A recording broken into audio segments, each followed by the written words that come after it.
Welcome to Lost Relation Chronicles. Kathy Brown had been happily married to Ben for 12 years. Ben was her everything. He was the solid foundation of her life. Their sex life had become very predictable and somewhat boring after Maria, their only child, had been born 3 years ago, but she loved him unconditionally. Kathy had worked for the steel company for the last 8 years. Her former female boss had recently been replaced with a handsome, dynamic young man, Roger Smith. Roger was about 7 years younger than Kathy. Kathy felt a lust building for Roger. It's not that she ever thought of him as a replacement for Ben. She did think about him as a sexual partner. She constantly eyed Roger when he was talking to others or simply walking past her. She had begun having dreams about the various things she and Roger would do to each other. She just thought of these as her naughty fantasies and never attempted to act on them. But recently, these fantasies had become completely consuming during her waking hours. She was becoming very nervous and daydreamed about Roger all of the time. Ben had commented more than once that she seemed to be a million miles away in her thoughts. It seemed that fantasized sexual exploits with Roger were all she ever thought about anymore. This did seem to stimulate her to be more aggressive with Ben and ask for him some things they had not done in many years in their lovemaking. But even when Ben was bringing her to orgasm, all she could think of was Roger doing it to her. She would have been content to just continue with her fantasy, but events overtook her and brought her fantasies to realities. Roger had asked her to stay late to work on a contract proposal for an important client. He was the perfect gentleman during their evening work. After reviewing the final draft of their proposal, Roger smiled and nodded. "Yes, this is great. Thanks so much, Kathy. Why don't I buy you dinner as a reward for a job well done?" Kathy thought about it for a second, and her lust finally overcame her better judgment. "Okay, let me call Ben and tell him so he doesn't worry." She dialed their home, and when Ben answered, said, "Ben, honey, Roger is so pleased with my work tonight, he wants to buy me dinner on the company as a thank you. Isn't that wonderful? So, I will be a little later getting home, okay?" Ben was happy for Kathy. She had expressed fears to Ben several times since Roger had become the boss that Roger didn't think much of her work since he never gave her any praise or even acknowledged the quality of her work. Ben said, "Way to go, honey. You are finally getting some well-deserved recognition. Enjoy the dinner. I have an early appointment tomorrow, so I will probably be asleep when you get home." They expressed their love for each other and each hung up. Roger drove Kathy to the most elite restaurant in the city. He was suave, funny, and attentive to Kathy before and during the lovely candlelight dinner. He told her about his life. He was a Stanford graduate, divorced a year now with one daughter he got to see weekly. He loved his daughter and showed Kathy pictures of them together. He still thought he had feelings for his ex, but hoped to eventually lose the mental anchor and get back to having a relationship with someone. Kathy told him about her family and her love for husband and her daughter. She did reach out on several occasions and touch Roger's hand, as she told him some story about a family trip or family event that she was proud of. Roger paid for dinner, and they waited at the door for the valet to bring Roger's car around. Roger put his arm around Kathy's shoulder and kissed her cheek. "I had a great time, Kathy. Thanks for being a wonderful date." Kathy, against her better judgment, put her arm around Roger's waist and kissed his lips lightly. "I really enjoyed this, Roger. Here is a kiss for being a great boss." Their heads were only inches apart. Roger looked at her with a flare in his eyes. He touched her chin with his index finger and raised her head to look into her eyes. He brought his lips to hers, and the two embraced tightly as they kissed. Roger's car arrived, and Roger moved slowly to the car with his employee clutching tightly to him. He placed her in the car, and without a word drove them to his apartment. Kathy had intermittent thoughts about what she was doing was wrong, but the lust drove rational thoughts from her mind. They immediately fell into Roger's king-size bed and explored each other's bodies for several hours. He did things to her that Ben had never done. They had sex multiple times. It was well after 1 a.m. when they laid exhausted together. Kathy looked at the clock and said, "Roger, I have to get home. I really should not have done this, but you have been a fantasy of mine ever since you became my boss." Roger nodded his head and said, "I have wanted you since the day I started. I was almost scared to talk to you because I was afraid you would see me lusting for you." "Kathy, can we do this again?"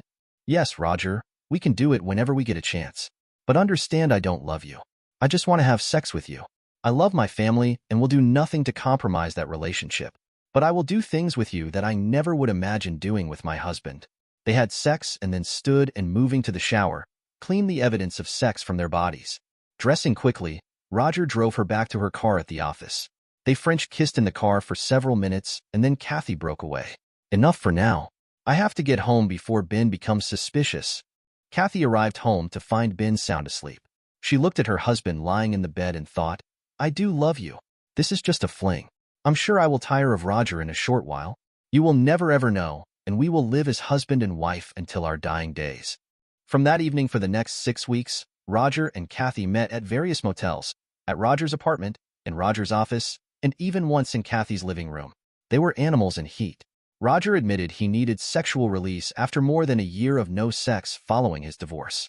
Kathy admitted she needed some wild and kinkier sex to spice up her life. She was even becoming more suggestive to Ben about trying some new things. Ben eyed her with some suspicion when she suggested some new positions. Where did you learn about this, honey? She suddenly felt guilty. She dropped down and turned around to Ben. Oh dear, I have been watching too many movies lately. I'm sorry if I suggested something you don't want to do. Ben shook his head. No, it is not that. I just find you so aggressive these days. And you seem to have experience already with the things you are asking me to do. You are acting like my teacher, not like my lover. Kathy almost panicked. I'm so sorry, dear. I just thought we could try some new things. I promise to stop reading the books that are giving me these ideas. Ben just smiled and hugged her. You can read what you want. Just give me time to adjust to trying this new stuff, okay? Kathy went to work the next day, walked in Roger's office and closed the door, and told Roger they would have to cool it. Cool it for a while, at least. Her husband was getting a little suspicious of her new knowledge of sexual positions and actions. She was also feeling a little guilty about becoming her husband's sex teacher. Roger was having sex with Kathy while he said, Kathy, you really should tell Ben that we are having sex. Not as lovers, but as friends with benefits, as they say today. It would certainly relieve you of the guilt you seem to feel and make our relationship open and above board. Ben would just have to understand that you are just getting an inch scratched and that it means nothing to either of us. It would also explain how you are finding out and getting experience with these new sex acts. Roger went on. Are you telling me your sex life at home is not 1,000,000 times better since we started seeing each other? Kathy had to admit that her sex life with Ben was now bordering on fantastic.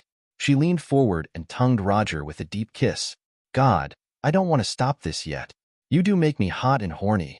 After this, she thought for several days about telling Ben about Roger. It was becoming more difficult to hide her liaisons with Roger. Ben would be crushed if he found out about Roger through some careless action or remark from her. Kathy discussed this with Roger twice more as they rutted with each other at Roger's apartment. I think I do need to tell Ben about us. He would be crushed if he found out about us through some stupid accidental event. I think I can make him understand that this is just a fling, and when it is over things will be just like they were, except we will have a much better sex life. Roger nodded. Yes, I think you should. I don't want to be the cause of you breaking up or anything like that. I do like Ben and I know he loves you a lot. It would hurt him if he found out about our escapades. A hurt so deep he might do something stupid. You have to tell him in a way that will lessen the pain and make him see the long-term outcome. I will do it tonight. He will understand. Kathy replied. Ben had arrived home from work before Kathy and just finished showering. He was going to take her out to dinner tonight with their daughter. He loved these family evenings together. These two women were his whole life. As he opened the shower glass door, he saw a small drop of water that seemed to be inside the glass. Apparently, the door had 2 panes of glass, and somehow the water had made its way between the panes. It was just at eye level, so it was hard to miss the little bubble of water. Ben thought to himself, well, I guess I better have that door fixed. Water should not be getting inside it. So, we can either take the door apart and rebuild it, or just junk it and get another one. Ben walked away and began dressing. He was pulling on his trousers when Kathy walked in. Hi, honey, she said. Hi yourself. You better get ready for dinner. You are running a little late. Ben replied. Ben had no way of knowing that Kathy had stopped by Roger's on the way home and did not clean up after her session with Roger. This was the first time she had actually brought signs of Roger home with her. But she had needed fortification that what she was going to tell Ben tonight was the right thing to do. Roger had screwed her, and then they had talked through what Kathy would say to Ben. Kathy turned the shower on and closed the shower door. Ben took that opportunity to tell her about the problem with the door and drop of water. He told her that the door would either have to be rebuilt or replaced. She began to slowly undress, and when she got to her panties and bra, Ben sucked in his breath. Kathy, what is that on your thigh? Is it what I think it is? Ben asked nervously. Yes, my darling. But let me explain, okay? It is not what you think. Kathy began. You see, Roger and I have. Ben cut her off. What do you mean it is not what it looks like? It's your boss's doing? You are cheating on me?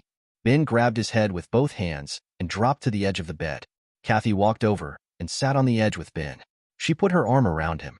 Ben, yes, I am having sex with Roger. In fact, it is great sex. But it means nothing.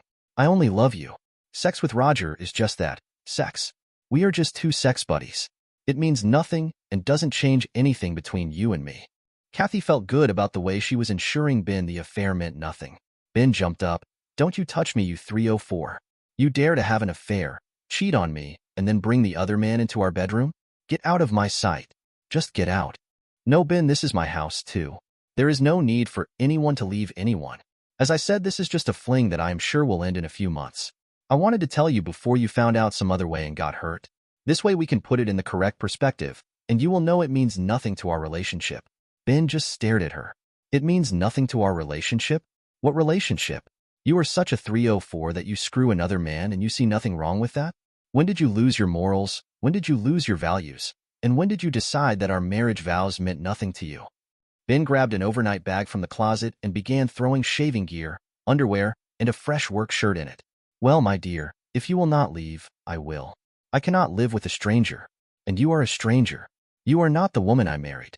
I don't know who you are. I will leave word where I will be in a day or so. But for right now, stay out of my sight. Kathy tried to stop Ben. Honey, we can work this out. Please, let's talk. Ben roughly pushed her, and she fell against the wall, hurting her shoulder. He had caused her physical pain. This was not the Ben she loved. She slapped his face with her open hand. Ben stopped and blinked at her. You slapped me. You tell me you were cheating on you, and now you slap me? Who the hell are you? Ben, it is me. I was just stunned by your reaction. You never lifted your hand against me in all of our married life. I just responded. I am sorry. It was wrong to do. Are you apologizing for slapping me or cheating on me? Ben said in a level tone. My thing with Roger is not cheating. There is no love, it is just lust. And you are benefiting from it. Hasn't our sex life been great since I started screwing Roger? Have you wanted for anything? Have I been less than the wife you married? What have you lost from my little games with Roger? What have I lost? I lost ever trusting you again. I lost my best friend and my lover. I've lost more than you can imagine. Don't you see that? No, I don't. Suddenly Kathy brightened. Look, I know how to put this. Remember that water bubble in the shower door you just told me about? Well, what I have done and will continue to do until I get it out of my system is no more than that water drop in the shower door. Kathy went one. Does it affect the usefulness or integrity of the door? No. When that water bubble evaporates, there is no indication it was even there. The glass is still pristine and the bathroom floor is still dry. That is the impact of my fling with Roger, just a water bubble in the door.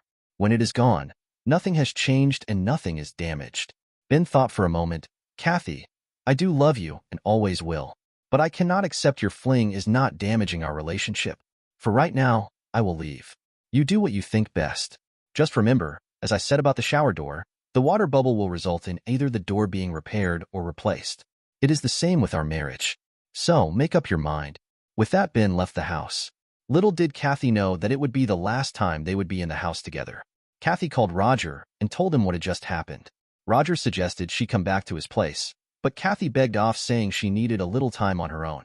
Kathy still thought Ben had overreacted and would soon come to his senses. Their marriage was great and could overcome this little indiscretion on Kathy's part. Kathy fell asleep dreaming of another sex bout with Roger. Roger was very sympathetic to Kathy's home crisis, but he also wanted to continue to be with Kathy as she was now his sexual relief. She was good at what she did. Screw Ben, thought Roger. Roger now had her and could use her as he saw fit for his needs. If Ben came to his senses, fine. If not, Roger would use her until he tired of her. Roger was used to vacation cruises.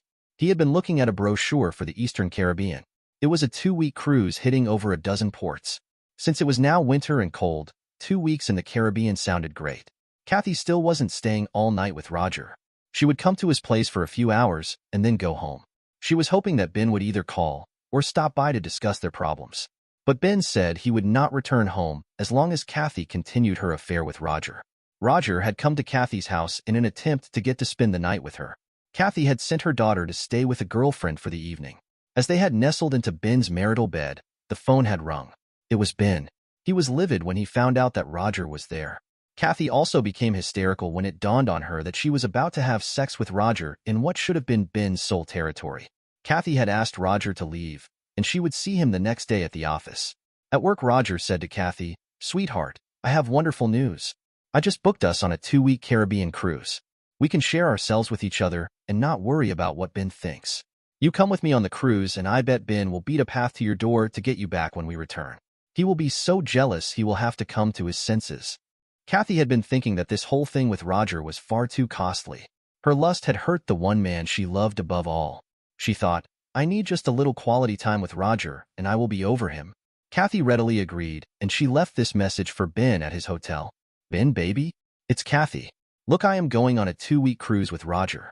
I think that this will be enough quality time with him to get the lust out of my body and mind. When I get back, I am all yours forever. Have you got that?" I said forever. "Since I will be away for 2 weeks, you can stay here at the house and take care of our daughter." "Okay. Oh, by the way, that water leak is still in the shower door. It is a little bigger than before, but still no damage to speak of. You can deal with it while you are here. Remember what I said about that water bubble in the door? Well, it is still true." Kathy left with Roger on the 2-week cruise. After 10 days, Kathy had had her fill of Roger. The fantasy had turned into hard reality. Other than the sex, they had little in common. He basically treated her as a sex doll for the duration of the cruise. When they awoke in the mornings, he wanted immediate sex. She didn't want it until they had cleaned up. His mouth had a foul odor in the mornings that turned her off. She did not sleep well because Roger snored heavily. Another chink in the armor of her fantasy lover, she thought. He got drunk on the 7th night at sea, and he had smacked her face with his open hand after they had argued about Kathy ending the affair upon her return home. He later apologized, but it was far too late. After 14 days, Kathy had fallen out of lust with this fantasy. On the 14th day, they arrived in port and flew home. Kathy hugged Roger when he delivered her to her front door in the late afternoon, and Kathy said, "Roger, it is over. I got my fill of you on this trip. The fantasy is dead along with the lust. All I want now is my Ben. Thank you for the great time, but it is over." Roger looked at her and said, "It is over when I say it's over. You either will screw me tonight in your bed, or you will not have a job tomorrow." Kathy stood her ground. "I am opening this door and calling Ben. I am telling him I am sorry for the way I have been acting, and if you are still here after that, I hope he beats your butt. I know he can because he is much more man than you are. You are just a big prick with a set of balls." Roger retorted, "You are just a dumb 304 who likes to spread her legs for a bigger tool. Ben will figure out soon that you will always be a 304. When he leaves, you will come crawling back and I may let you suck me off." With that, Roger turned and started toward the car. He turned back and said, "Don't bother coming to the office tomorrow. I will have your desk contents boxed and shipped to you, along with your termination pay." Kathy unlocked the door and ran into the house. She was reaching for the phone when she saw the letter on the kitchen table. It was addressed to her and written in Ben's erratic scrawl. She slowly tore the letter from the envelope, and then she read, "Kathy, you told me to take care of the water bubble in the shower door. First, let me say that you were wrong about the bubble not causing visible damage, but you were right in drawing a correlation between the water bubble and the cheating acts you were doing with Roger. If you had been here, you would have seen that each time the water bubble occurred, it left a small residue on the glass. Over time, the residue clouded the glass. It was no longer pristine, and the clouding did not allow you to look through the glass anymore. If you had been here, you would have seen that the moisture eventually led to mold and mildew forming between the panes of glass. There is now a very large black spot in the glass. Not only is it ugly, but also it is unhealthy to be around. Such is our marriage. Your actions have clouded our marriage and introduced unhealthy conditions. As with the shower door, there are 2 choices. Choice 1, repair the door, take it apart, and rebuild it. Choice 2, replace the door. Looking at our marriage, choice 1 was a possibility until you decided to take the 2-week cruise with your lover. After that, no repair was possible in my mind. Choice 2 is my choice. I am replacing the shower door. I am replacing you. I am replacing our marriage. If you had not gone on your sex cruise, you would have found your daughter and I waiting to try to repair the marriage. But after introducing the mold and mildew caused by your continued cheating on the cruise, the only option is to replace everything. Your actions are not only unhealthy, but are actually toxic to my love for you. You have killed my feelings for you. Maria and I left on the 3rd day of your cruise. We are now living in a place that will be hard for you to find us. You will be receiving divorce papers from my attorney on the day your cruise is over. The grounds are adultery. The cabin steward on the ship has been deposed, as have the people in Roger's apartment building about your antics. Also, The desk clerks at the various hotels you used for your early liaisons have provided testimony as to your adultery. I even have an audio tape of you talking to me on the phone and your futile attempts at convincing me that your actions were just sex. I have reported Roger to his boss for using his position to have sex with you. He will be fired for cause upon his return to the office. His company is offering me a settlement to make the whole thing go away. I have no doubt that Roger will try to coerce you for continued sex. I believe he will eventually fire you if you don't give him what he wants and expects from you. If he is fired, he cannot hold any control over you at work or your private life. So hopefully you can keep your job, although the staff will probably know what is going on. I hope you are thick-skinned because your job will be your only source of income. You were right. The water bubble is an exact representation of your actions and their results. If I were you, I would look at the shower door and see if you can ever find the Kathy I married. You can have the house if you can pay for the mortgage. I have signed my part of the house over to you. Now you can bring your sex buddies into what was our home with no guilt. I took half the furniture so Maria and I can make a home for us. You can talk to Maria after we get settled, but I must insist that she never come to the house when you have men around. You are not a very good role model for her. Your soon-to-be ex-husband, Ben. Kathy dropped the letter and fell on her knees to the floor. She had let sexual lust override the sensible side of her brain. She had lost her wonderful marriage and her best friend because of her animal responses to her lust for Roger. She now had nothing but an empty house with a shower door containing a water bubble with mold and mildew. It is a big, dark black spot in the glass door that grows larger each day. She knew she would never repair the shower door because she needed it as a reminder of how wrong she had been. Dear listeners, please share your thoughts in the comments section below and don't forget to like, share, and subscribe.